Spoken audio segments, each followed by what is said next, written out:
The City of Phoenix is designating February as Graffiti Free Phoenix Month. It's a move that includes calling on individuals and groups to help wipe out graffiti. Producer Christina Estes and photographer Kyle Mounts have the details. We have 334 homes here. We have single-family homes and townhomes. It's an older community. We have a lot of mature landscaping. The trees are so beautiful. It's just this neat little oasis right in the center of town. But sometimes ugliness creeps into Nancy Blabe's neighborhood. Because we are right next to an easement behind us, there's a lot of foot traffic that can take place back there. And unfortunately, that can also be seen as a big place that's dark with not a lot of activity, great for tagging.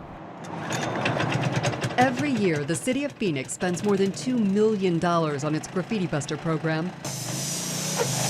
That only covers 16 workers and the equipment used by the Neighborhood Services Department. You have to think about all the other entities that are removing graffiti.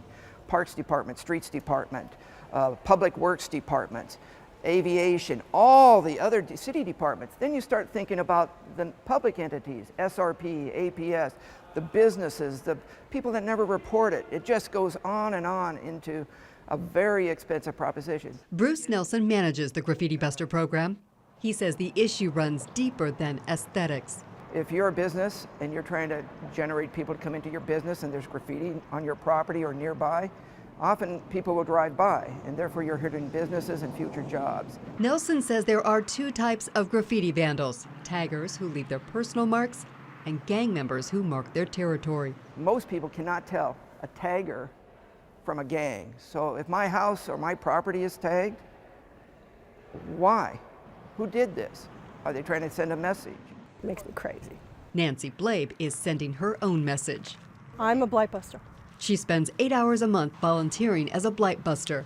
It's one thing to see what's around us, and it's easy to expect someone else to do that. But I think that there's a lot of personal satisfaction in being that person who contributes to the cleanup and to keeping your community nice. While volunteers and city workers arm themselves with paint, the city also runs a reward program where anonymous callers who report graffiti vandals can earn cash if it leads to someone being caught. The typical person that does tagging is usually a teenage boy. They start about 7th or 8th grade, and sometimes if they don't have an intervention, they'll continue this behavior into their adulthood, and it almost becomes an addictive behavior. Without tips and volunteers, Nelson says the city could never cover so much graffiti. That's why they provide the training, tools, and thanks. I've been in other volunteer programs, and sometimes you just kind of feel like you're investing your time, you're investing your energy, you know, who cares? But the people who are in place with this program, they touch base with us, they email us, the staff are super nice, they're very responsive, they get us the things that we need so that we know that what we're doing matters. And that is it for now. I'm Ted Simons. Thank you so much for joining us. You have a great evening.